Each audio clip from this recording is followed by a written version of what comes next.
Hello, বিয়ে করে কেমন লাগছে? এখনো বিয়ে হয়নি। কখন হবে? না বিয়ে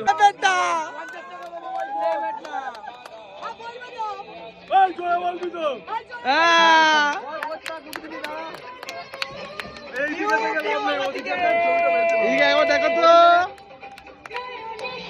হ্যালো গাইস, আমি জানা আমার আবারও একটি নতুন ভিডিওতে আপনাদেরকে স্বাগত। আজকে দিনটি ছিল সোমবার 19 জানুয়ারি 2026। আমি এবং আমার কাকা বেরিয়ে পড়েছি একটি বিশেষ জায়গায় যাওয়ার উদ্দেশ্যে। বিশেষ জায়গাটি যাওয়ার আগে একটি গিফট কেনবার প্রয়োজন ছিল, তাই জন্য আমি আর কৃষ্ণেন্দু দা চলে গিয়েছিলাম আমতার মধ্যে থাকা একটি খুব ভালো গিফটের দোকানে। ওই গিফটের দোকানে গিয়ে দেখি আমার পাড়ার কিছু ভাই এবং আমার একটি বন্ধু আগে থেকে চলে গিয়েছে গিফট দেওয়ার জন্য।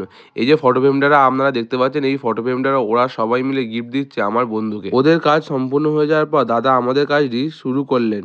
আজ ছিল আমার বন্ধু সঞ্জু এবং শিল্পাদি রেজিস্ট্রি ম্যারেজ। আজকে ওদের রেজিস্ট্রি লুকিয়েরই একটি সকালে তোলা ফটো ফ্রেম করবার জন্য এখানে দিয়েছিলাম। এই যে হলো ফাইনাল রেজাল্ট। কেমন হয়েছে একটু কমেন্ট করে জানিয়ে যাবেন। তারপর ওখানে গিয়ে দেখি প্রচুর ছেলে আগমন হয়ে গিয়েছে। এখানে একটু ঝামেলাও হচ্ছিল নিজেদের মধ্যে চাঁদার জন্য। তারপর ওখান থেকে বেরিয়ে পড়লাম সঞ্জুদের বাড়ি যাওয়ার জন্য। আর এখানে সঞ্জু কি বলছে একটু শুনুন। বিয়ে করে কেমন লাগছে? এখনো বিয়ে হয়নি। কখন হবে? না বিয়ে হয়ে গেছে।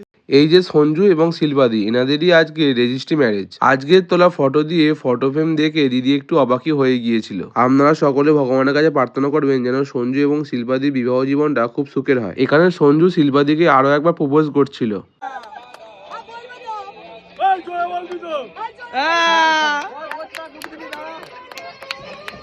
সঞ্জু তো প্রপোজ করে দিয়েছে, বাট মেন কথাটা বলতে সঞ্জু সবার সামনে একটু লজ্জাবোধ করছিল। তারপর এনারা খেতে ব্যস্ত ছিল আর আমাদের খাওয়া সম্পূর্ণ হয়ে গিয়েছিল। আজকের ভিডিওটা যদি আমাদের ভালো লেগে থাকে তাহলে লাইক কমেন্ট শেয়ার করে আমার পাশে থাকবেন।